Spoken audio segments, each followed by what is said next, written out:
What's up, everybody? Welcome to Kinda Funny Games Daily for Wednesday, May 11th, 2022. I'm one of your hosts, Greg Miller, alongside the game playing, roller skating, marathon running, Janet Garcia. Yo, what's good? Nothing much. How are you?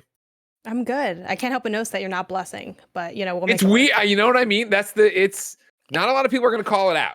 You and I are not afraid to call it out that it's weird that you and I are doing this. I love it. I love doing shows with you, but usually you and I not this combo. We're not the combo for this. Blessing is doing something that's embargoed right now, so I get to come in and host with you, which is great. I haven't given, we changed the whole way we do PS I Love You XOXO, available each and every Friday on youtube.com/KindaFunnyGames. So I don't get to say the marathon running thing anymore. You know what I mean? I changed how I do that. So it's nice to be here. And here's the thing, Janet. Oh, sorry, Bear Courtney on the ones and twos. What you got? I also can't help but know, y'all can't see it, but I'm also wearing the same kind of funny sweater as Janet is. And nice. Greg, I can't help but notice you didn't wear now. All right, so you know what? For the record, there's a lot to unpack, and I don't mind stopping the entire show to unpack it. As we've said many a time, if you're a PS I Love You watcher, Jan and I, same fucking person.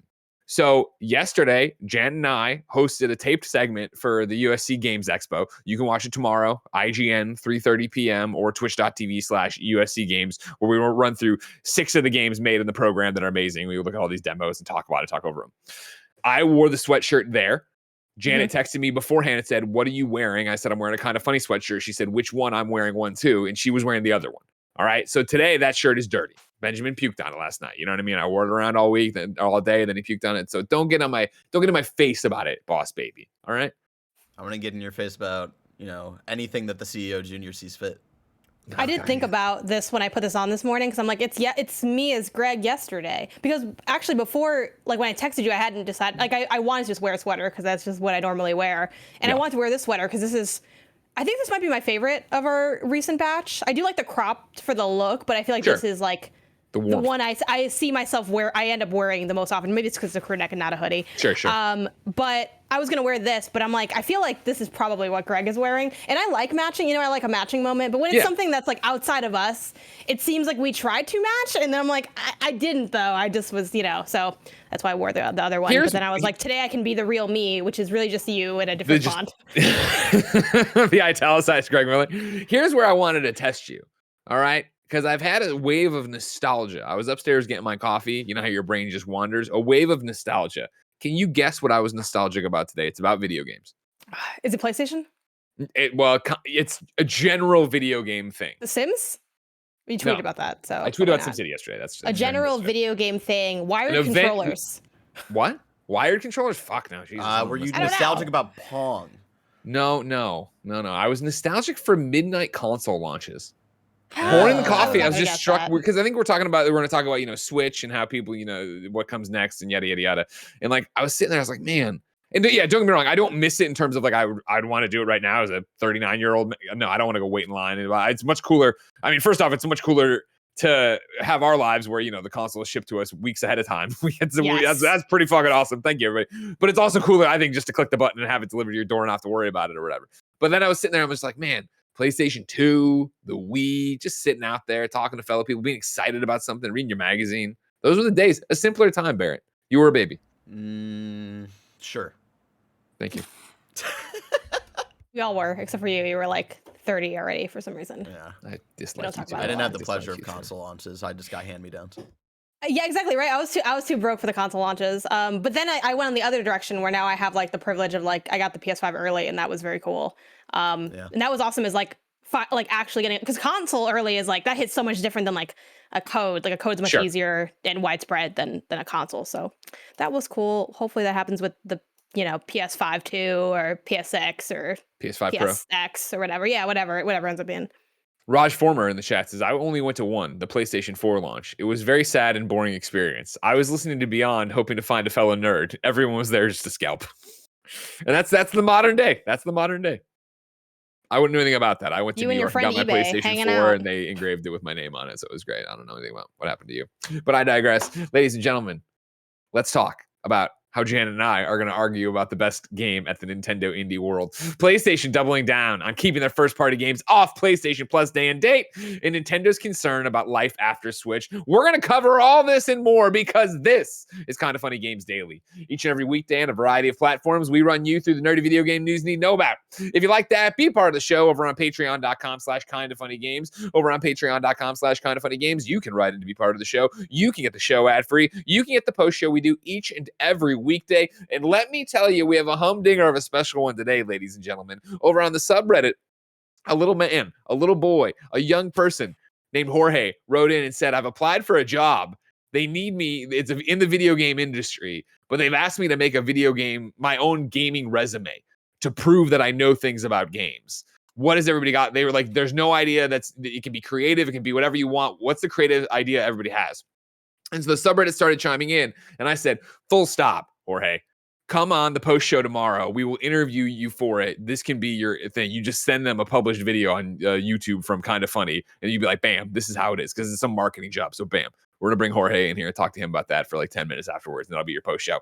Of course, though, if you went there to listen to that on patreon.com/kindafunnygames, you could also listen to the Gamescast. We're recording it this afternoon. You can listen to it live before it goes anywhere else. It would be great. It would be fun. You'd have a good time. But if you got no bucks to toss our way, no big deal. Of course, you can watch for free at youtube.com/kindafunnygames, roosterteeth.com. You can listen on podcast services around the globe each and every weekday. Of course, you get ads. You can't write in. You'd have no fucking idea who Jorge is. Is that really a life you want to live? Can you sit there right now in your car?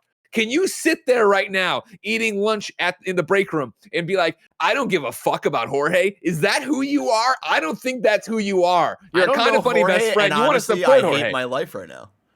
By the way, Barrett, I forgot to prep you for Jorge. Do you have a 3-person setup? If not, we could just do I could turn out Janet. We'll figure it out. We'll figure it out. I'm not worried. Barrett's Barrett, everybody. You know what I mean? And I see in the chat, too cute to cozy says we love Jorge. Little Caesar says we're all Jorge. That's right. Driving your car right now, having a good time listening to this, thinking you don't need to go to patreon.com/kindafunnygames. On the other side of that paywall is a little boy or little man, I don't know why I said that, named Jorge, and he needs your help, ladies and gentlemen. I digress.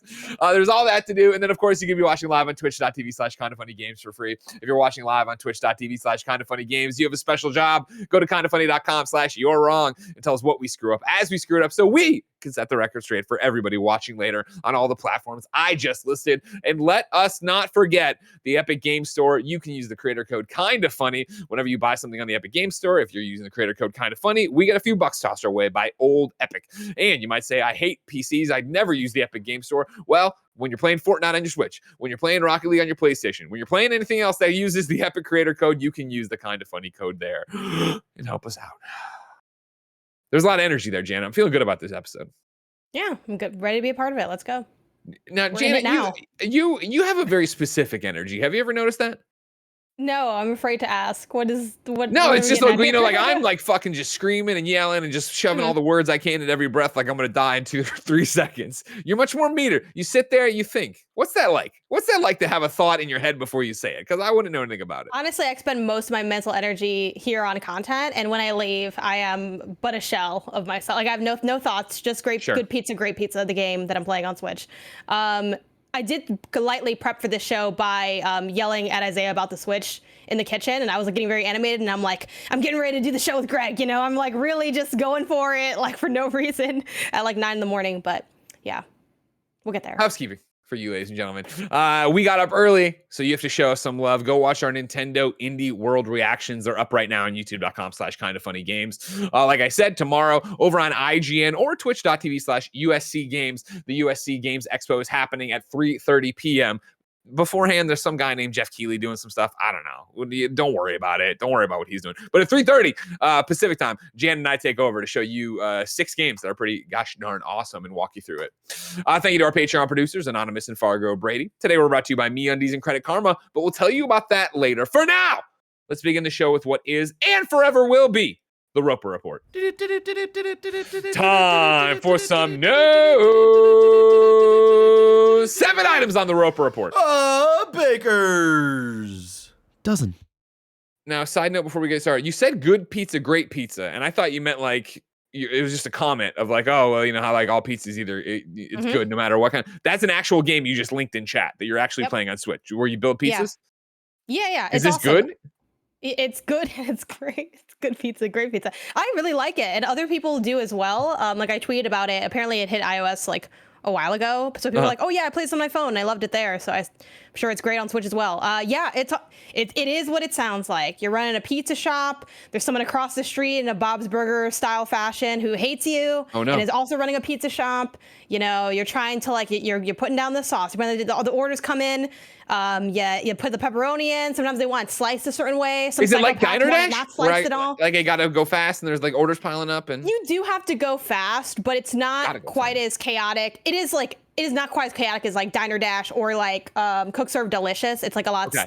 It's a lot more like it's like one thing at a time, but it takes a while to do this stuff, and you do have a meter that's winding down. And at a certain point, like I accidentally bought all the ingredients, and I like couldn't keep playing. Like I had to save scum it. I had to shut down, close out the software because like I couldn't get all the ingredients in fast enough. Because when you do it, they judge you. They'll be like, "Oh, this is the pepperoni is not very spaced out here," and I'm like, "Well, Okay. look, man, the clock was ticking. Then the oven's really slow. You can pay to like speed it up, or you can buy a fancy oven, but that's $150. I have some days at this pizza shop, I'm only pulling like $30 in profits. You know, by the time rent hits, one time I got robbed. So Like it's like it a was full a whole. simulation thing you gotta worry about. Oh yeah, and you can like buy stuff like the video version. If you're watching the video version, like it's all decked out. Like it starts out really empty. So like the only thing I bought so far was a neon sign that looks like a cat, which admittedly I probably should have waited to buy that. Like there's so many other things I needed to buy.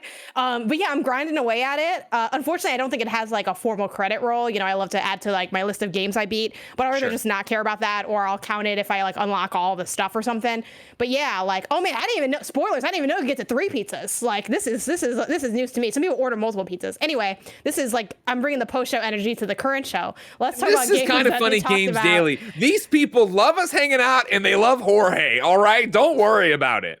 All right, you downloading it? You should download it. It's on sale right now too. It's like $6.99. No, it's already done. Don't worry. There it is. It's going okay, down. let me know. Honestly, start like I expect some like pizza screenshots. Like this will be like our, you know how we talk about like story games? Just talk about like the pizza orders. Like, you know, Sure. people will come up and then people order in the weirdest ways too. There'll be like everything but not sausage with sausage. I'm like, what do you want? And there's also a button for that where you can be like, I'm sorry, what? Like I can't understand what you're saying, and they'll just tell you what it is. But anyway, See, I'm loading the Switch up. And we're going to talk about Nintendo. So this is a great segue for this trip I got coming up next week, right? And Nice. I got that I can't read it in reverse, but the Magawi, the photography game we were talking about on PS I Love You, but I digress. Ladies and gentlemen, number 1 on the Roper Report. Let's talk about the best game at Nintendo Indie World. Of course, this morning, like I said, Nintendo Indie World popped off a 7 a.m. Pacific stream showing 20 independent games that are coming to the Nintendo Switch platform and other platforms at some point. Things came out as soon as today and then are as far out as 2023. I'm going to read through the 20 games just like that, Janet, all right? And then we can double back and talk about highlights and argue about which was the number 1 game of the showcase, okay? Yeah. So they started with Ooblets. That's coming to Switch this summer. While I'm here, I'll talk about the fact that, of course, that's already been out for a while. The official press release reads, Glumberland announced that during the Nintendo Indie World Showcase that their creature collecting life sim Ooblets will be arriving on the Nintendo Switch this summer. This also marks when the game will be leaving game preview on Xbox and early access on Epic Game Store. Ooblets has grown immensely since its early access release in summer of 2020, with new regions, Ooblets, crops, story content, and many quality of life updates already released for early access players. Now, with its 1.0 release, whether players have played during early access period or waited patiently, the developers are excited for players to experience the full breadth of Ooblets. The 1.0 release of Ooblets will include everything previously released, as well as multiple new locations to visit, new quests, and new conclusion to the game's main storyline. So, Ooblets Switch this summer, but also if you've been playing on early access Epic Games or Xbox, full release 1.0. I digress.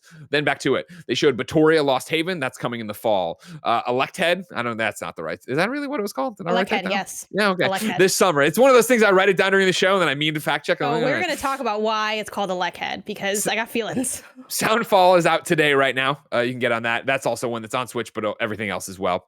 Wild Frost is a cute little like inscription kind of game. It's coming out holiday on PC and Switch. Totally Accurate Battle Simulators coming out this summer to Switch. Gunbrella Stole Hearts and Minds. That's coming in 2023 to Switch. We are OFK was shown. That's coming to Switch, PlayStation 5, PlayStation 4, and PC this year. I'm sorry, not even this year, this summer. Then Silt, is coming to June. It's a limbo looking ass game. Interesting names. The showcase. Yeah, there were some names for sure. Mini Motorways is out right now. That was a game that came to Apple Arcade that I really enjoyed. Wayward Strands coming out July 21st. Cult of the Lamb is coming in 2022. Another Crab's Treasure is coming in 2023. This is coming to Switch and PC. Then there was a montage of games coming out, including One Shot World Machine Edition, Gibbon Beyond Trees. Yeah, Gibbon Beyond Trees. I have that on my Switch already. It's out right now. Idle Manager is coming out August 25th, which I'm stoked about because I was playing that on PC and enjoying myself. But who's going to play on PC without a Steam Deck? Card Shark is coming out in June, but a demo release today. Cursed Golf is coming this summer. Cursed 2 Golf is coming this summer. We played that on Twitch recently. It's fun. A Guidebook of Babel is coming this fall. And then Opus something. I got to open my email and get you the official one. It's coming. Really long. Echo of Star Song. Full blue. It was one of those that was so long, I couldn't write it down, look at the game, and get it done in the montage space. But those are the 20 games that they announced out there. All interesting, all exciting. But Janet, where do you want to begin? Don't give me your pick what the game best was, or don't reveal it. You can talk about them in any order, but I want to know what piqued your interest from this list of games. Sure. A lot of things did. I first want to shout out Ooblets for finally leaving early access. That has been a long process, and obviously making games is very hard. But for context, I've been following this game since before I decided to pursue this career. Let that set in. Now, granted, I've had like a pretty it's short career so far. I feel like I started in 2019, I want to say, but I first went on YouTube in 2017. I covered this game on my 2017 YouTube channel with a friend. That channel's now dead. We have separate lives. I did several other jobs, and now it's finally all coming here to being out. And I was like, man, this is and it is funny watching showcases like this, especially indie ones where, because they're indie games, they are it's more likely that people haven't heard of them, even if the game has been out on other platforms. And I definitely had that moment with a couple games where I'm like, this looks cool. Electhead looks really cool. That game I think is currently already available on PC, and it came out last year, and I was like, oh, I wish someone told me. It looked totally up my alley. I would have played it. But with Ooblets, I'm like, I don't have that feeling at all. I'm like, this is I am incapable of not having known this game. You know what I mean? I've lived in this game. Storm, remember, we joked about it on the thing. Remember, they were one of the first games. Remember, who they announced that Epic Game Store exclusivity, and they announced it in that really hey, don't be a moron kind of way, and then it blew up in their face, and everybody got really fucking mad at them. That feels like that was 15 years ago.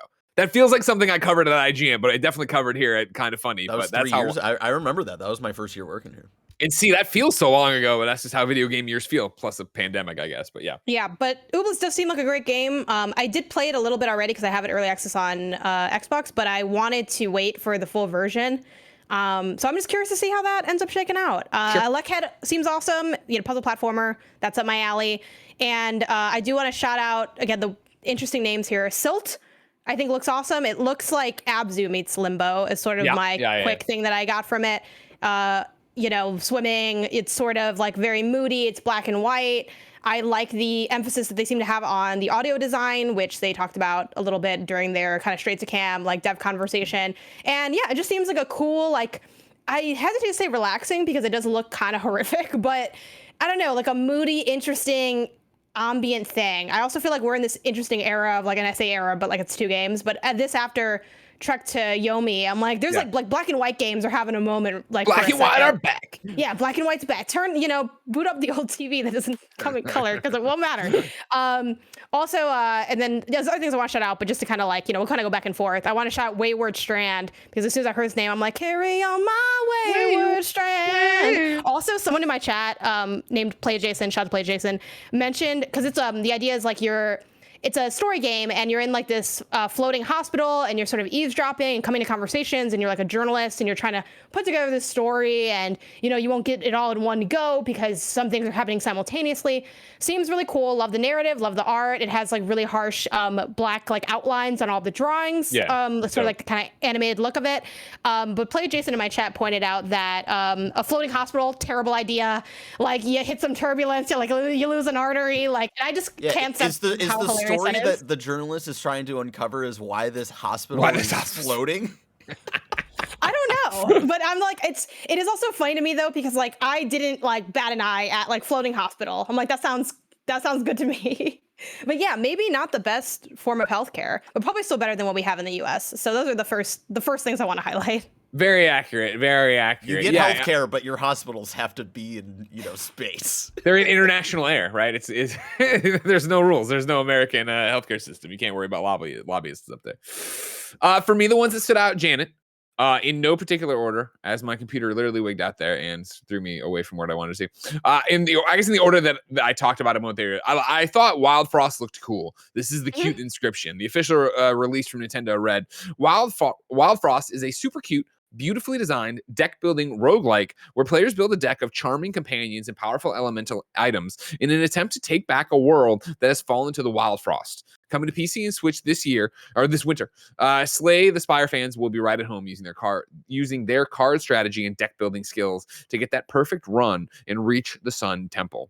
I just like the art style for it. I feel as a Switch game that'll really work out well for me in terms of something to tinker with on the go or on the couch or whatever. What was that game that launched on Apple iPhones on like Apple Grindstone. It's got the Grindstone art style for sure. It does have that art style. Yeah, good call. Yeah, I didn't even have to wait for you to say it because when I saw it pop up, I was like, oh, Grindstone? No, this is something different, but it looks a lot like that. I like the base building kind of they have there too with like as you progress, like your town kind of builds up. That reminds me of like what Rogue Legacy 2 has, but it seems like maybe it'll be a little bit more involved. Probably the same involved because it seems like you go and get upgrades and things like that. Like I like I was really hoping Rogue Legacy 2 would be in this too today. That they'd be like, drop it in there, like coming way later this year. One thing that they didn't have was like the banger port, and that's no shade to like Olek Head or these other titles that like I admittedly just haven't played yet. Like even Totally Accurate Battle Simulator is another port situation.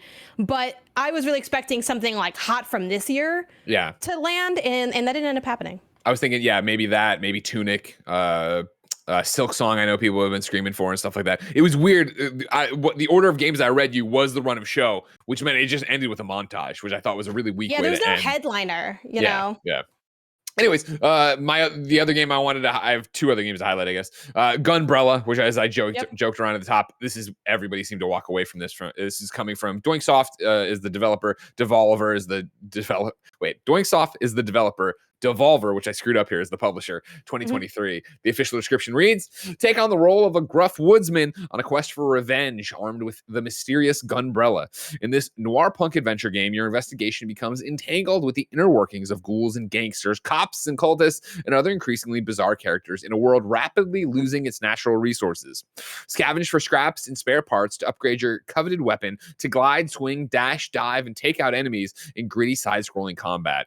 Gunbrella launches on Nintendo Switch next year. Thought this looked dope, Janet. God, so you plan to stand under the Gunbrella? I do. Under my gun umbrella, Ella. Yeah, this is the music. It was a good showcase for music-related puns. This does look good. And I think Devolver's been an interesting one for me because while not all the games quite land, I do think they go for style and intrigue in a way that I am always delighted to give their games a shot. I think they have a good eye for picking stuff out that seems eye-catching, and hopefully it lands. I mean, it looks good. So as long as the controls maybe not getting lost, like I'm trying to think of things that might gum up the works with this one.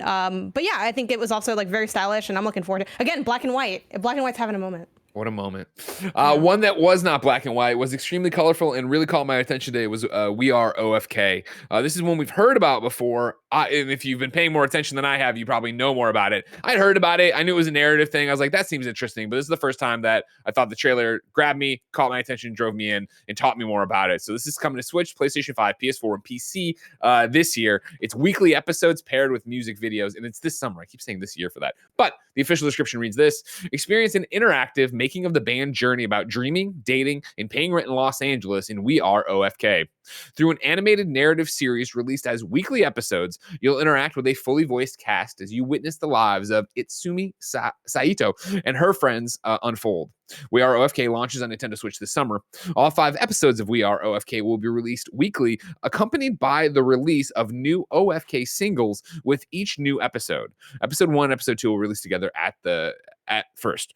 This features, like I said, 5 episodes of interactive animated series, 5 interactive music videos with debut tracks performed by OFK, fully voiced interactive dialogue, emotional texting, thirst texting, meme texting, emoji spamming.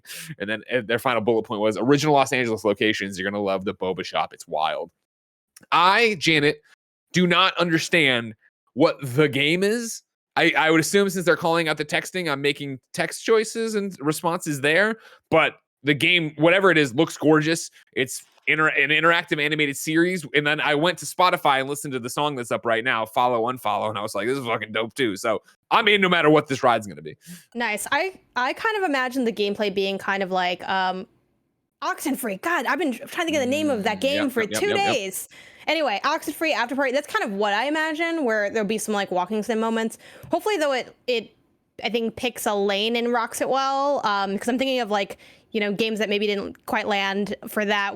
What's that game you played on Game Pass? It's got like a bunch of different. It's like high school kids, a bunch of different storylines, and it was like just okay. I don't know if you're remembering this game. Maybe you played it on PlayStation. Yeah, I don't know, but it was like I remember that having kind of having mixed mechanics, and I think sometimes those mixed mechanics can like flounder a little bit. So good luck figuring out what the name of that game is for the next 2 days. No, you're never gonna figure it out now. Welcome to my life the last 2 days with Oxenfree. But yeah, I mean, a lot of awesome games here. You know, obviously we could spend a lot of time on here, but there's like a bunch of other stuff to get to. I do want to shout out Cult of the Lamb. I've been excited for that for a while. It's in my draft in Fantasy Critic, so shout out to that. And apparently, like people have you know, who played the demo at PAX East were pretty hot on it. So yeah, there was a lot of good buzz coming off it. Yeah. So and yeah, I mean, it's the same stuff we've seen before, right? Where it's like you're a cultist. Like it starts off with you being sacrificed. You are quite literally a sacrificial lamb. The gameplay is sort of, you know, combat-oriented, stylish, like little kind of bursts of a sword, maybe like a little bit of a dash ability. It definitely is taking from, I feel like it's evoking a lot of the elements of hit indie games that we've seen recently, you know, of the way of like Death's Door, things like that, you know, standout characters, kind of some of the key hallmarks, I think, of the last couple of games that have really landed for people. Full stop.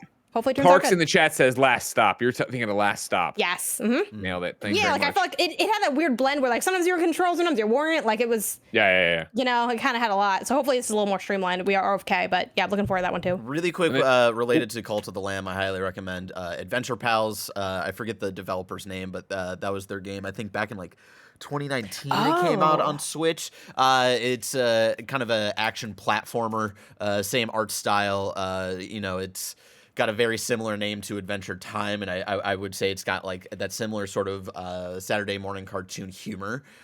So I think moment to moment gameplay wise, I don't know like how similar it's gonna be, but if you want to kind of like check out like where they started before this game and with their like art style, and I also think of just like writing, I think it's definitely worth a pickup. It's on Switch. I remember that being definitely like a standout for me that year in the indie space. And then the final one that I want to call out is another Crab's Treasure, 2023 Switch and PC. This is from Aggro Crab, the people who did Going Under, which is a game I really, really loved last year or maybe 2 years ago. Pandemic again screws it all up. But this one, in this crustacean-themed Souls-like game, you'll find yourself in an undersea world on the verge of collapse.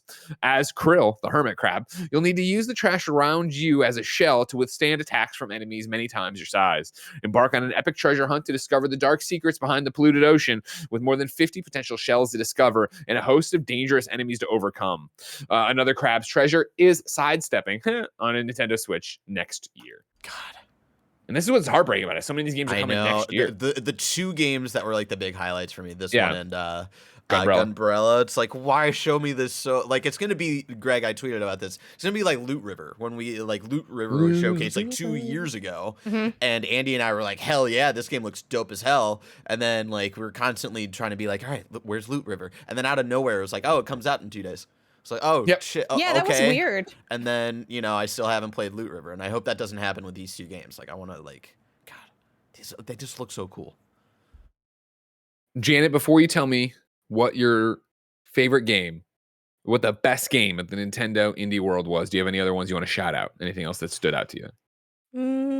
I don't think so. I think that kind of covered all the bases, which admittedly was most of them. Oh, I guess Mini Motorways is a good game. I didn't shout that out because I've played it already on Apple Arcade, but that one's good. And then, man, I'm so I feel like One Shot World Machine. I feel like I played that game, but I cannot remember, so I cannot make any comments on it. But yeah, those are basically all of them. I mean, I think it was a pretty solid showcase, even though it did not have a headliner. I think that was its biggest L. But other than that, I actually often leave the indie showcases with, frankly, a lot of times more, like if it's not a strong main direct, I leave with more stuff to be excited about from these showcases than main showcases personally. So I was cool with it. My pick Hold on. for the best one, yes. It's time for Janet to reveal. Janet's Nintendo Indie World Wonder. What are you picking? I'm gonna pick. Oh man. What's it down to? Let us into the brain of Janet Garcia.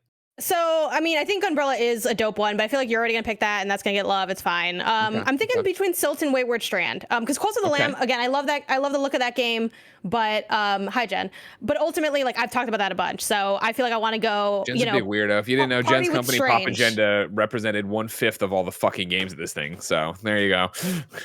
Yeah. What are you picking? Emails after. I got a lot of emails. A lot of emails from Pop Agenda. Yeah. That's like, and then I was like, I'm on the Oblitz email too, so I'm getting like double emails and the same things. I think I'm gonna pick Silt, only because it, I think, had the most style, and even though like there are definitely other games that sort of scratch the itch that Silt is kind of going for, it seems there aren't that many. And like, I think, again, I don't know if this is going to be like Abzu or how much it'll be like Abzu or whatever, but like playing that game felt so unique and special to me that I think the idea of and also swimming is notoriously kind of rough in games, so I think any game that goes for swimming directly and is kind of doing that exploration is usually a bit interesting to me, just from kind of the novelty of it, and often like the solid controls. So I'm gonna go with Silt.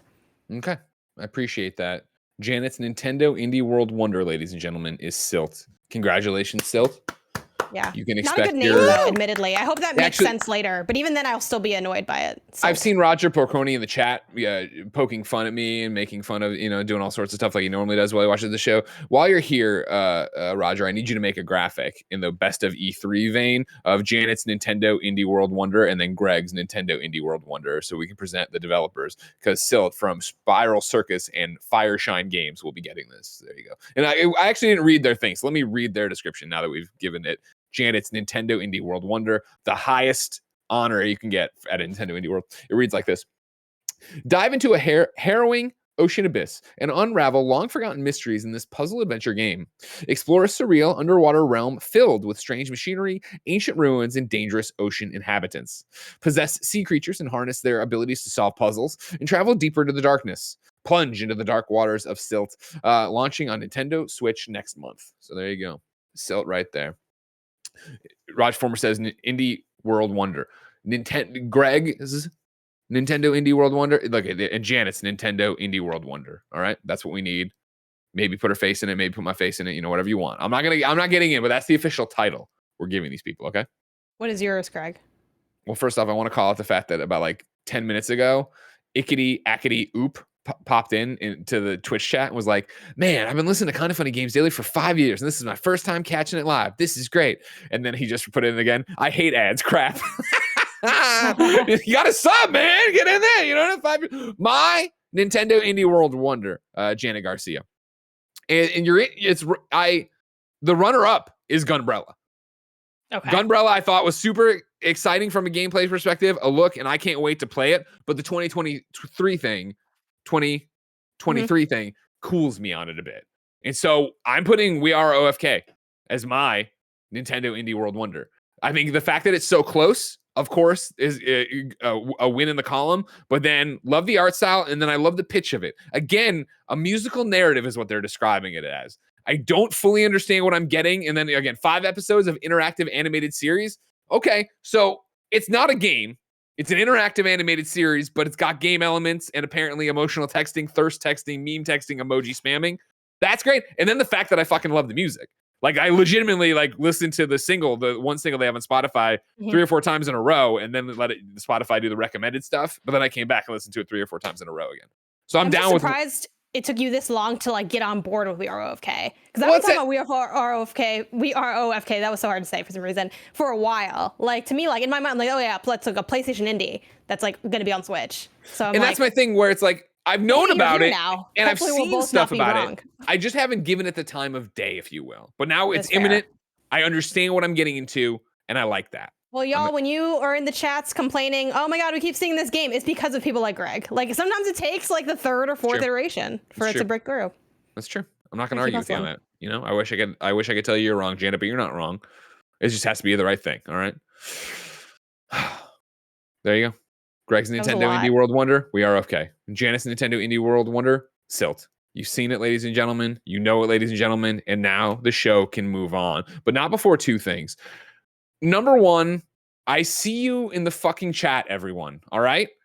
Janet, are you looking at the chat at all today? Have you been glancing over at it? Mm-hmm. GameSpot's Lucy James and Tamor Hussein have come in to hijack it and ask over and over and over again to see my filing cabinet. As you probably don't know, because why would you even care about it? I had tweeted months ago about getting a new filing cabinet. And Lucy texted and was like, I want to get a filing cabinet. Send me a photo. And then I never sent the photo because I just forgot. You know, I'm busy. Lucy has nothing to do. She's just got this one cat to keep alive. Nothing else going on in her life. And so now, for some reason, that's bled over into the chat where they want to see it. And it's just like, first off, Lucy, you remember I have a rolling filing cabinet. We live together. You saw that filing cabinet, right? That could go into the desks or whatever. It's here. With Ben eventually going to use these legs and stomp around the house. I didn't want more rolling things, right? So I went for just a basic filing cabinet that just sits on the ground. So hold on. I got a lot of stuff on it. So I got to push that off. Hold on. Oh, there's my iPad. It was also, shout out for Barrett coming into the chat to also say cabinet with all the spaces between the letters. Great. So I mean, I don't think it's anything special. It's just a black filing cabinet, right? Like, but it doesn't have. What I like about it is that it doesn't have like the rolling filing cabinet I have over there, Janet. Right? It's got the three drawers where it's like the one filing drawer on the bottom, but then two half drawers that are like I got just junk in them. I got just what I mean, like junk drawers. I didn't want that. So I just have a full-blown like filing cabinet, you know? Yeah. What are you filing in there? Oh, are you still transferring over? Taxes and immigration, Ben papers, and all the insurances, the 401ks. Janet, you strike me as somebody who's a terrible adult like me too. How long do we hold on to any of this shit? I got taxes from like a million years ago. I don't care. Honestly, I'm just kind of rolling the dice, but yours. I save all this shit and I'm like, why am I saving? Like, I don't think I think you can digitize more of it then. Oh, Janet, I don't want to go fucking to the scanner. I don't want to be scanning stuff too. You have a scanner though, right? Yeah, I got that brother printer. It does everything. Brother printer. You're a better adult than us. Like, I don't have a fucking scanner. Jesus. Well, I only have the printer. Yeah, you got to be able to scan. Barry, you should get a scanner because when you need one, like, you don't want to have to like go and do like it's just the convenience, you know. 8-bit Louise in the chat, who seems definitely like a more well put together adult, says 5 years is the default. 5 years. Greg. I'm sorry. The one that got me there was Monster Mama Baby Lover Daddy, who in the chat says my house burned down, so I don't have to worry about it anymore. Honestly, I don't want my house to burn down, but if somebody stole the filing cabinet, then I was like, you know what? I just have PDFs. Everything's saved. Everything's out. Like, I opened the filing cabinet here, right? And what do I have here? There's one labeled Allstate. I haven't used Allstate as an insurance company in like a decade. Why do I still have it? Well, once you have it going, Barrett, what do you do with it? You know? Now I feel like I'm looking into my future because I don't want a filing cabinet because that's too much for my needs, but I do want like some type of little like binder thing because I have right now all my important papers are on this little like claspy thing. Now, and that's it. This one here, these are just memories. This is a memories folder. This is going to be the episode where Greg accidentally shows us his social security number. Well, this is a police report I filed with it was a citizen's complaint against the Columbia, Missouri Police Department I filed in about 2000. You know what I mean? What was the complaint? Oh, Janet, you've said it before that I'm a writer, right? You know, you've acknowledged that or whatever. The complaint is multiple pages. God, do they do anything with this? Yeah, the guy got in trouble for it, right? This is details of the incident. 2 years ago. Let me make sure there's nothing on. No, I shouldn't show it, I guess. The details of the incident are 5 lines here, right? And then I go on to write. I counted the pages here. Hold on. I go on to write you gotta use that 7 pages. As much as you can. 7 pages, yeah. But here's my opening statement. The mission of the police is to serve and protect. Officer, I'm blanking out the name of the person because seems to think it is to intimidate and threaten. Yesterday, September 18th at roughly 6 p.m., my roommate woke me up and told me the police wanted to speak with me. I went to the porch where ... continued. We don't need to worry about that anymore. So people were calling Greg Karen Miller in the chat, but like It sounds like Greg is kind of based fighting against police there. Yeah. ACAB, That's the right? opposite. Ladies and gentlemen, Yes. yeah, I wasn't complaining about people. I was complaining about the police. There wasn't a complaint about Yeah, like totally neighbors. It was them. The police were like, we had a lot of reasons to get in trouble. All right, we threw a lot of fucking parties. I understand. This time when they pulled me, I was asleep and they pulled me out on the porch to yell at my roommate having a keg on the. Ladies and gentlemen, I'm gonna have a moment here. I need to. You've ratcheted me up to be angry about the Columbia Police Department circa 2000. I'm not having it. Go to patreon.com/KindaFunnyGames where you can be part of the show. You can support Jorge. We can have a great time. You can also get the show ad-free, but you're not on patreon.com/KindaFunnyGames right now. So here's a word from our sponsor. Shout out to Credit Karma for sponsoring this episode. Have you ever been rejected for a credit card? It happens way too often. That's why Credit Karma created Karma Confidence technology, helping members apply with more confidence. Are you earning credit card rewards? Credit Karma can help you compare your rewards options so you can find a card that fits your lifestyle, helping you earn miles or cash back for spending money that you're gonna spend anyways. Of course, I'm a huge fan of that. I love Credit Karma. One of my favorite features is how Credit Karma uses your credit data to show you your chances of approval before you even apply, which helps you apply with more confidence, and then it doesn't affect your credit score. Credit Karma uses your credit profile to show you offers that are tailored to your financial situation. They also partner with a wide range of card issuers so you can be sure that you're exploring all sorts of options. I love Credit Karma. It's so easy to use. Fantastic stuff. Credit Karma, create your own karma. Ready to find the card for you? Head to Credit Karma and check out your personalized mix of offers today. Go to creditkarma.com or the Credit Karma app to find the card for you. That's creditkarma.com. Shout out to MeUndies for sponsoring this episode. You know those days when your coffee shop is out of cold brew and your air conditioner breaks and you try to go to the beach but there's 0 parking spots? Yeah, life can be hard. Good thing MeUndies is here to help you take a break from the hardships of the world and give yourself a soft summer. Of course, I don't need to tell you. I got the MeUndies shirt. I got the MeUndies lounge pants. I'm wearing the MeUndies undies, the socks. Even my face mask is MeUndies. I absolutely love MeUndies and their soft micromodal fabric, and you're gonna love it too. I absolutely guarantee it. With MeUndies light and breathable micromodal fabric, you can stay comfy and cool all summer long. They have super fun seasonal prints and tons of styles to choose from in sizes extra small all the way up to 4XL. MeUndies has a great offer for all of you. Any first-time purchasers, you can get 15% off. If you sign up for the free to join membership, you can apply that 15% off to their already discounted membership prices. To get 15% off your first order and 100% satisfaction guarantee, go to MeUndies.com/KindaFunny. That's MEUNDIES.com/KindaFunny. Number 2 on the Roper Report, PlayStation says first-party games would deteriorate if they launched onto PlayStation Plus on day one. This is Victoria Kennedy at Eurogamer. PlayStation has said it would have to cut budgets and lower the quality of AAA games if they were included in the PlayStation Plus at release. I hate it when I slip into my grandmother. In the PlayStation Plus at release. Quote, I will refrain from making comments on the competitor's strategy, PlayStation exec Hiroki Totoki said to investors during the company's latest financial call. Our current thinking is to have development costs and appropriate R&D investment for quality products, and that will improve the platform and improve the business in the long run. AAA types of games on PlayStation 5, if we distribute them on subscription services, we may need to shrink the investment needed for that, and that will deteriorate the first-party title quality, and that is our concern, quote. He concluded, so we want to make sure we spend the appropriate development costs to have solid products/titles to be introduced at the right manner. This is in line with what PlayStation boss Jim Ryan has said in the past, quote, the games that we make are getting bigger, they're getting better, they're getting more beautiful, they're getting richer, the narrative is getting stronger. Putting these games into a subscription service immediately upon their release would break this virtuous cycle, and we wouldn't be able to invest in the way that we're currently able to. So we're not doing it. Janet, do you buy this, or is this PlayStation money grubbing bullshit? They're getting stronger. Like, that's all I can do with that. The narrative's stronger. It's bigger. It's better. It's richer. You can't stop them. It's a machine. I mean, I would say I do buy it only because I don't know.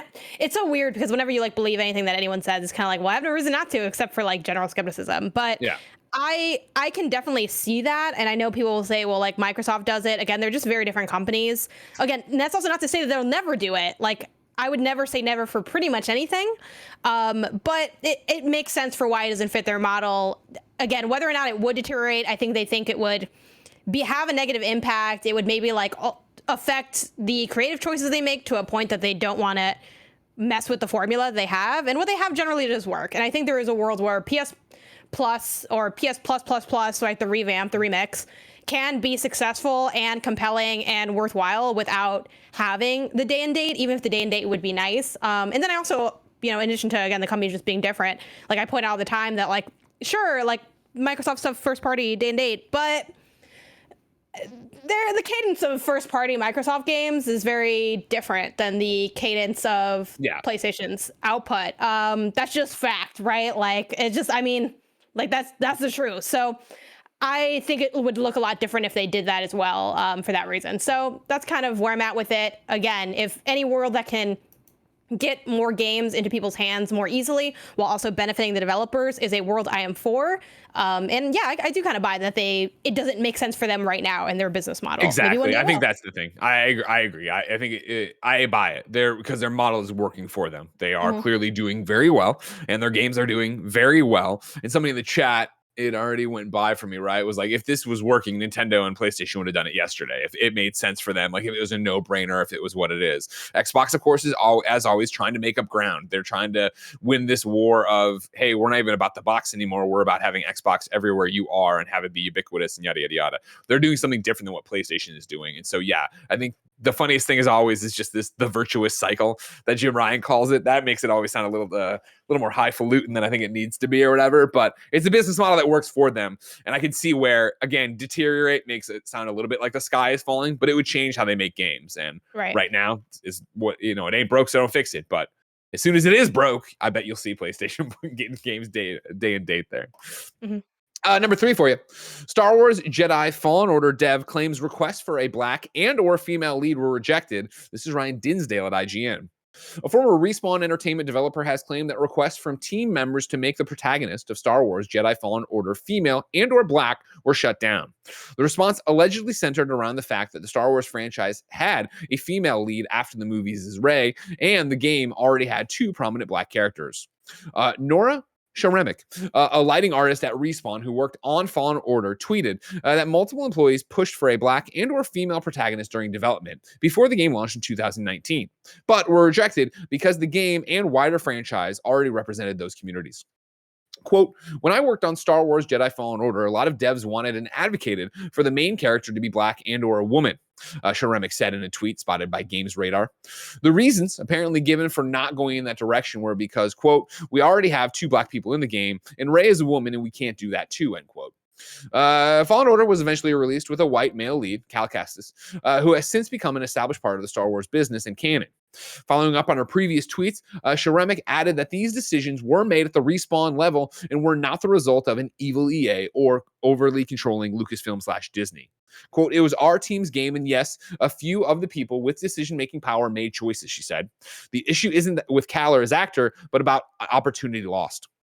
Sharemic clarified that these were her personal experiences with, quote, a few people who had the opportunity to push for change, end quote, and added that, quote, I no longer work at Respawn, and from my understanding of people who do, there have been changes since my departure, end quote. Sharemic also shared an alleged experience of racist commentary at the studio, saying that someone once commented, quote, I think all the black people needed to have more glossy skin because black people have more oily skin than other people, end quote. Please remember, I'm quoting someone. The comment was met with, quote, dead shock on everyone's face, Sharemic said. We've contacted Respawn. This, of course, IGN. We've contacted Respawn for comment. Sharemic declined to comment further to IGN. Janet, what's your read?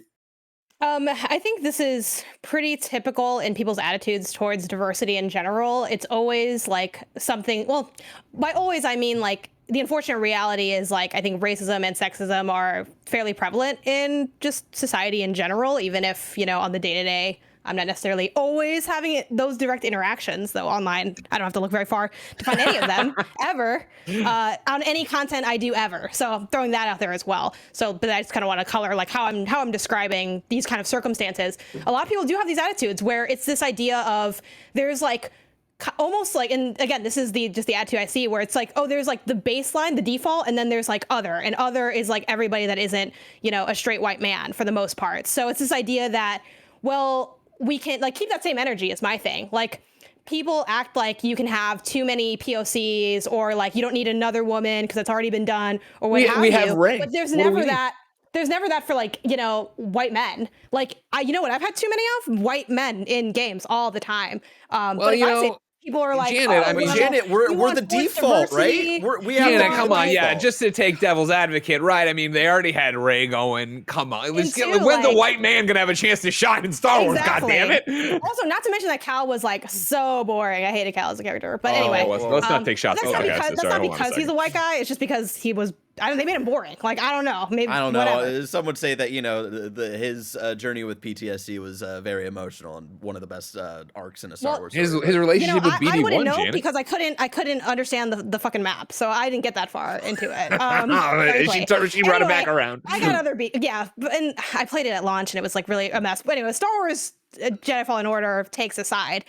That's just sort of how this reads, and I think again, I implore people to also really reflect on the biases that they have, because while many of you listening some of you listening wouldn't make comments like this, you might still kind of have that thought in your mind where you're like, oh, another one, really more? And that's often again the case. Like, people will say, oh, they're clearly pandering, like They're they doing just wanna, diversity for get diversity's sake. Exactly. But all the people that are so ready to talk about the creative vision and censorship never want to come out for anything that's in support of minorities to any degree. Like that's so often the case, and it's really, really tiring. So yeah, I mean, this does not shock me, because that is often how that treatment is, where it's like, for representation you get your one, like everyone else has hundreds and thousands and you maybe get one. And you're fucking excited when you get the one, because you're like, this is the only one I have. Like, this is all I got. Anyway, so there you go. That's my reaction. I hope the next game is good. The first game was good too, but let's not throw the baby out the bathwater here. All right. I mean, I don't know. Maybe I'll give it another try, but probably not. You should. I adore Fallen Order, but I played it on an old Xbox one. It just didn't work well for me, and then it's kind of soulsy in the combat, and then I could not understand that map for the life of me. Like, the beginning was very fun, but yeah. Anyways, though, yeah, I think you nailed it. There's not. I mean, so back to it. I adore Jedi Fallen Order. I would have equally, if not more, enjoyed it with a POC, a woman, whatever. Like that, it could have been a fucking droid. I don't know. Like, I think it's such a weird ass response to be like. And again, to even what Nora's saying in her quotes, right? It was like, this wasn't EA, it wasn't Lucas, it was people she's talking to in smaller groups. So I don't even think it's a giant. I shouldn't even say that.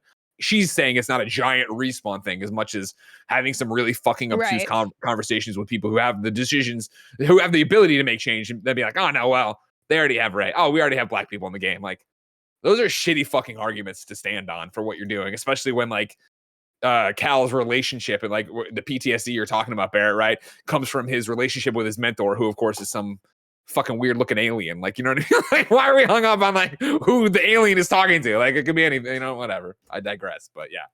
And then of course this glossy skin thing, like, Jesus fucking Christ, you know what I mean? Yeah, big oof. Shut the fuck up. Big huge oof. Yeah.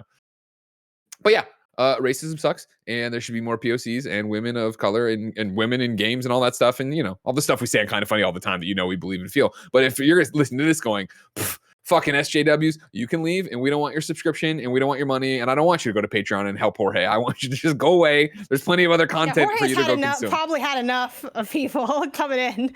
Don't add any more. Number 4 on the Roper Report, Nintendo says the transition to its next console is, quote, a major concern for us. This is Andy Robinson over at VGC. Nintendo president Shintaro Furukawa has said the company's eventual transition away from Nintendo Switch. Whoa, Indie World Wonder. Oh man, look at that. We got an Indie World Wonder thing. Raj made it. Yay. It's really adorable. The company's eventual transition away from Nintendo Switch to its next hardware platform is a major concern for the company. Speaking during a Japanese investor Q&A this week, translated by VGC contributor Robert Cephazone. Oh, Jan's trying to get her Indie World thing. Mm-hmm. Robert Cephazon. Furukawa said the company planned to alleviate the risk of resetting its 100 million plus user base by building long-term relationships with its users, partly via Nintendo accounts and by using IP outside of gaming. He was replying to a question about how Nintendo has been able to maintain a strong game release schedule 6 years into the Switch's life cycle and what his thoughts were on transitioning to the next hardware platform. In recent history, Nintendo followed up its big successes, such as the Wii and DS, with significantly less popular successors, the Wii U, 3DS. And he said the company was mindful of these experiences. Quote, we've already announced a portion of our software roadmap releasing up to next spring, he said. Unlike the past, we continue to have a large variety of games scheduled to be released even beyond 5 years of release. This is because the Nintendo Switch has had such a smooth launch, allowing us to focus all our development resources on a single platform. However, the question of whether we will be able to just as smoothly transition from the Nintendo Switch to the next generation of hardware is a major concern for us. Based on our experiences with the Wii, Nintendo DS, and other hardware, it is very clear that one of the major obstacles is how to easily transition from one hardware to the next. To help alleviate this risk, we're focusing on building long-term relationships with our customers. While we will be continuing to launch new software on the Nintendo Switch, we will also provide services that also use Nintendo accounts and other IP outside of gaming software. We intend for this to help build a lasting impact with our customers, end quote. Janet, you've highlighted 2 things in here. What are you thinking? Just the ways that Nintendo is looking towards building relationships with customers outside of like the gaming IP element, because we see that with stuff like the movie Super the Nintendo Mario movie. World. Super Nintendo World. Look, I'm so excited for Super Nintendo World. I need to start saving now for Super Nintendo World, because even though I'm going to write all of it off because I'm going to make content with it, so it'll be fine. I am going to spend so much money at, like, I want to give that thing all of my money, and I'm so excited. And also, that's going to be a place where you can use also the Nintendo account. There's not a lot of, I feel like, utilization of the Nintendo account outside of their software currently. The only real utilization that I ever experienced personally, doesn't mean it's the only thing, is when I went to the store in their Redmond office, and you can like punch in with your account and they give you some points. And I was like, great. And like, I mean, more of that would be awesome. Like, I think Nintendo's also point system is like one of the strongest things they have going for them. I feel like I'm getting points all the time. I've gotten so many free games off of my points. I've redeemed, like, I mean, granted, they're not totally free because you have to pay for shipping, which kind of sucks. And like, I get that element, but it's kind of like, can I just use more points to pay for the shipping? Like, I don't want to pay for anything, but I've gotten like the mail-in stuff. I have like a Mario like keychain and like Pikmin decals on my glasses. Like, I am the target audience. I do think they're right to be afraid. It's scary. It's always scary, I think, pivoting to a new console, and especially when historically there's up times and there's down times. And the Wii U was definitely a downtime. The Switch launch was huge for them. And the idea of what comes next, not only like, is it another Switch? Well, then you end up with like the Wii U situation where people were like, is this a new console? I don't understand. What's the thing? Like, not to mention you're competing in kind of a different space with things like the Steam Deck. Again, the Steam Deck does kind of service a different audience than the Switch does. And again, none of it matters because you can't play Mario on it. I mean, maybe, I'm sure someone's like doing some hacks where you can. Oh, there's definitely hacks, yeah. It's about where Mario is. Like, Mario's on the Switch, Mario's on Switch 2, Switch Boogaloo, whatever. But yeah, that's going to be a big deal. Not only like, what are they doing next? How are they like carrying people over? And yeah, I mean, I think there's a lot of room for growth, I think, with Nintendo doing things better. And I'm interested to see what ways they really are trying to like keep people invested and keep people in. I mean, one thing that would be great is if they really made online a lot stronger and then let that kind of carry over in a cool way. That would be great, you know? Yeah, that'd be great to have a functioning online. That's great. I keep buying stuff all the time, and like, I'm still going to do it. So I guess that's why you're okay. But like, part of the problem. Yeah.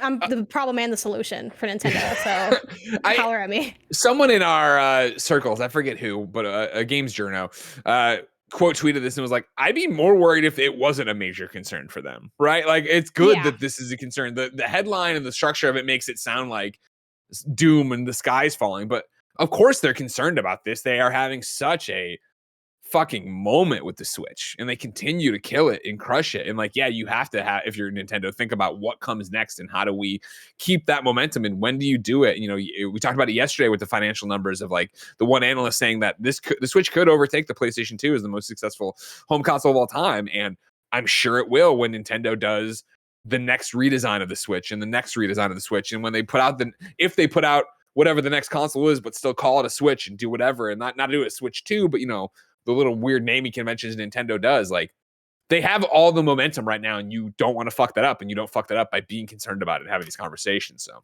we have to wait and see what that leads to, but it makes sense, of what it is. And it is interesting, like you're talking about, of long-term relationships with the customers. Like Nintendo obviously already has such a long-term relationship with customers, right? Nostalgia is what fuels Nintendo and what fuels everybody to rebuy the same fucking games all the time. I will rebuy Super Mario World all the goddamn time. It's still a great game. Yeah, exactly. Yeah. And so I think, And so is Mario 64. Don't let anyone tell you different. The camera's really not that big a deal. It doesn't age well. It ages fine. I stand by that. Number 5 on the road report. We'll get out here before this turns into blows. EA is teasing 4 games in 2023, including a new remake and a major IP. We go to Rebecca Valentine at IGN.com, who writes, Electronic Arts offered its investors a sneak peek at what's cooking for 2023 today during its earnings report, including planned major IP as well as an unannounced remake. A slide on EA's Q4 2022 earnings presentation gives a look at its next 4 months of releases, with F1 22 in Q1, FIFA and Madden NFL in Q2, and Need for Speed and NHL in Q3. In Q4, which covers January through March of 2023, we get one name franchise, PGA Tour. But we also see 4 big enticing unknowns: major IP, partner title, remake, sports title. It's not clear now exactly what any of these 4 are. The remake invokes thoughts of the known Dead Space remake, but it's unlikely this is the case. EA both mentions in a footnote that all 4 games have not yet been publicly disclosed, and Dead Space was officially announced last year. So it looks like we're getting a second remake of something in 2023.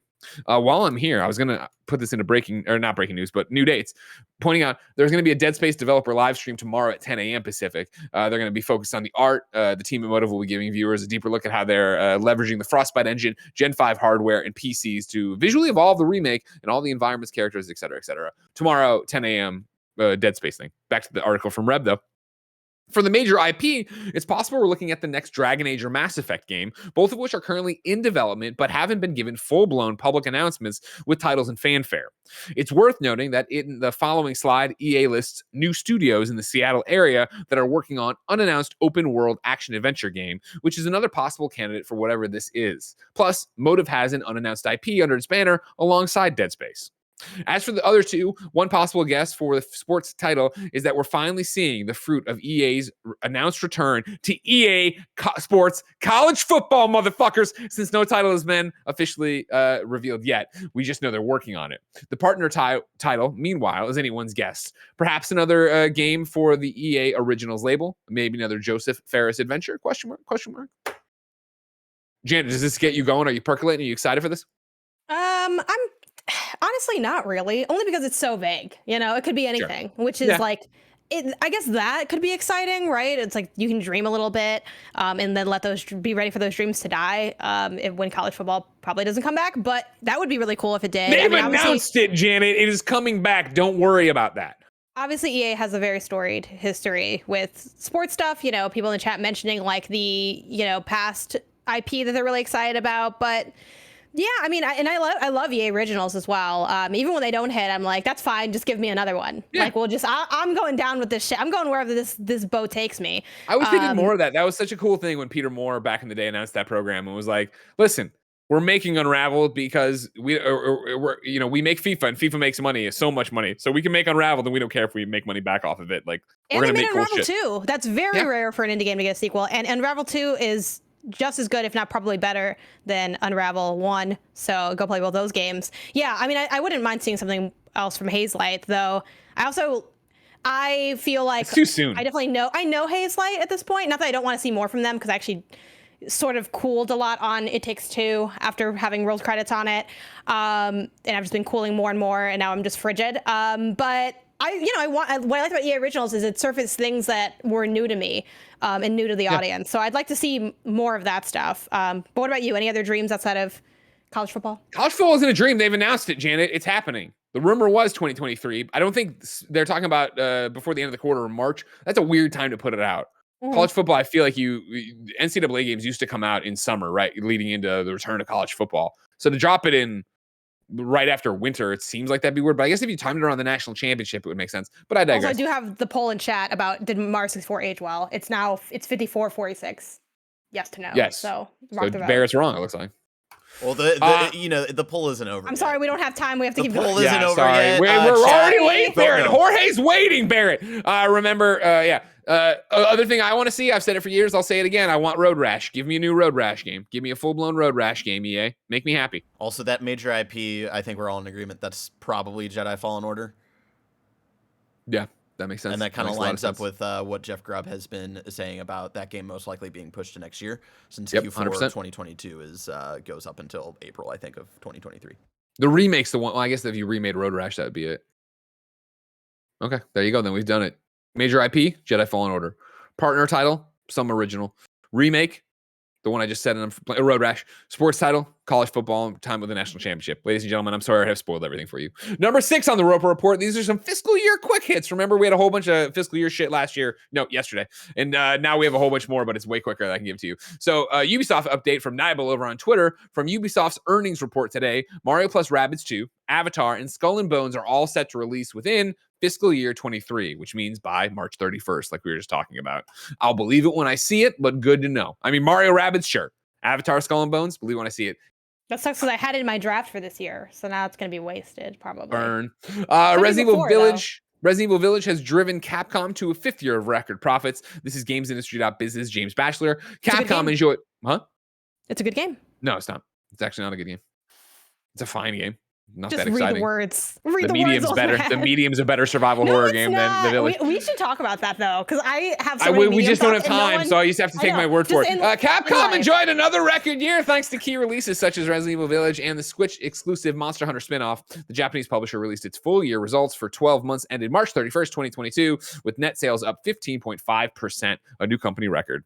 And then I'm just going to give you the headline of this one. Starbreeze Q1 losses increased 471%. This is, you want the whole rundown of that, you can go to Jeffrey Rousseau over on gamesindustry.beat. No, yeah, that's right. Gamesindustry.biz. That's what I screwed up. Gamesindustry.biz, where he talks about Starbreeze and what's going on for there. And like the company noted that Payday accounted for nearly all of its revenue. Okay. Good luck to you there.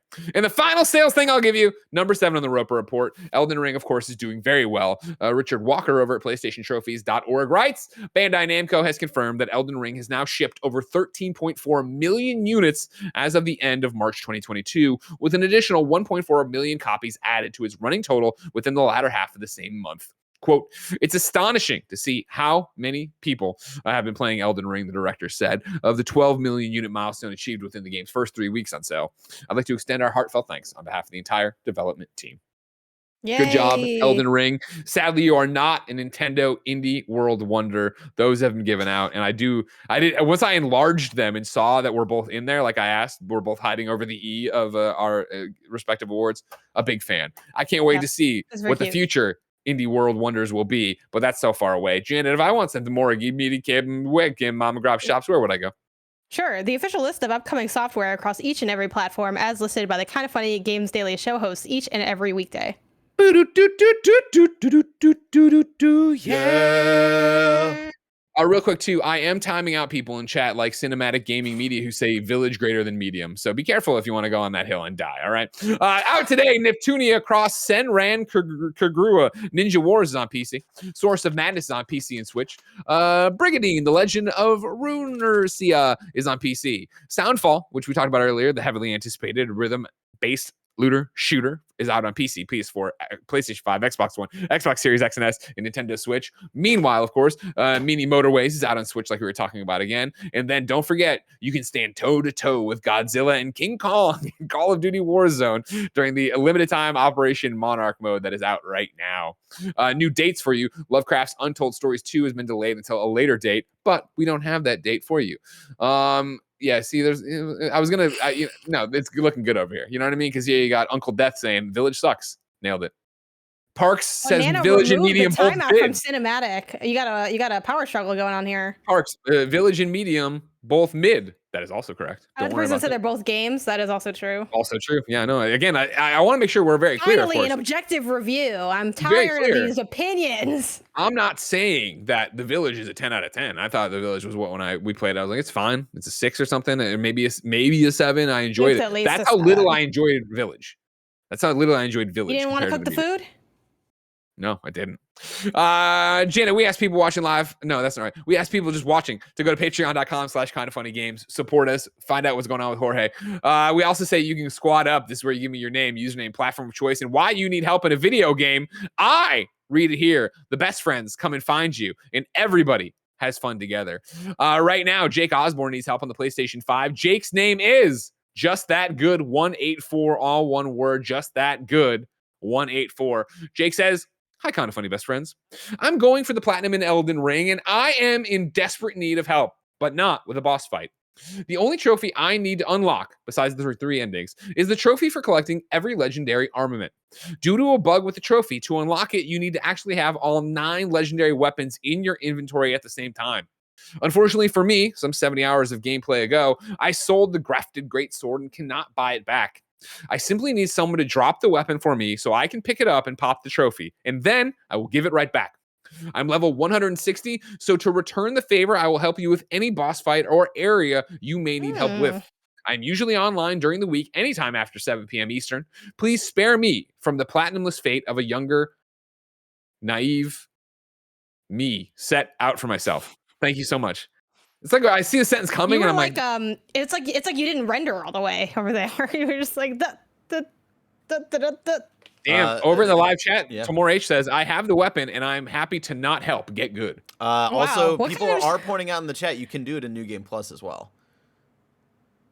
Just, Because, but he like, wants Jake wants to help out with people and just be done with it. And I understand that. I respect that. If you can help Jake on a Chat's really PlayStation taking 5, a toxic turn with his Resident Evil Village, and now you don't want to help your fellow community member. I mean, you hate to see it. Just That Good 184 on the PlayStation 5 if you want to help that out and get over there and do your thing. All right, great. We asked people watching live on twitch.tv/kindafunnygames to go to kindafunny.com/you're wrong. Tell us what we screw up as we screw it up so we can set the record straight for everybody doing stuff later. Ezo57 says, you said Source of Madness is out only on PC and Switch. It's also on PlayStation 4 and 5 and the Xboxes. Well, again, you can take it up with releases.com, which is not a great site, but again, Zach over at Kotaku sitting there being one of the laziest motherfuckers I've ever seen. He no longer does This Week in Games. I can't help it. I'm trying to do my job over here, which is copying other people's homework. And like, I can't, the Source of Madness or whatever the fucking game was, they didn't send me the press release. So if I don't have the press release to grab the information, I'm just lost on the internet. You know what I mean? It's a hard job.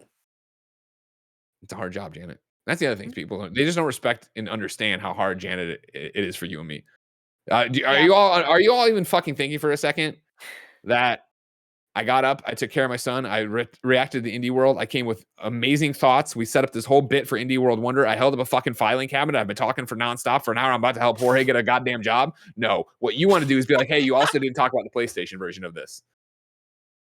I want you all to go to patreon.com/kindafunnygames right now and donate $100 and think about what you're fucking doing with your life. All right? I mean, Greg, it just doesn't seem like you're a big supporter of the PlayStation platform. It just feels to me, Barrett, I didn't care about We Are OFK until I came to ladies and Classic gentlemen, Nintendo fanboy. we gotta go help Jorge get a job in the Patreon post show that you can get on patreon.com/kindafunnygames, where you can write into the show. You can get the show ad free. And of course, you can watch us record the Gamescast live today, where we are deciding the top 5 developers currently making video games. You could have fun with that and be part of that and watch it live. But right now, you got to get ready for the other stuff. And so tomorrow, it's going to be me and Tim hosting Kinda Funny Games Daily. We'll see if he can rise to this occasion. You know what I mean? Janet and me got lightning in a bottle over here. And Tim, he's a half-used piece of toothpaste tube, and he just sucks. You know what I mean? You think I'm holding up a filing cabinet tomorrow for Tim? No fucking way. And then Friday, it's going to be Tam and Tim for a Tim Tam Friday. If you're watching live, you're going to get a Kinda Funny morning show that I'm sure they're pissed I'm 16 minutes late to get them to. But don't worry about it. If you want to catch it later, youtube.com/kindafunnyplays. If you want to see everybody wrestle, youtube.com/kindafunnygames and watch KFW. This has been great. We've had a lot of fun. Like I said, banger of a post show coming up where we're going to get Jorge a job. So until next time, it's been our pleasure to serve you.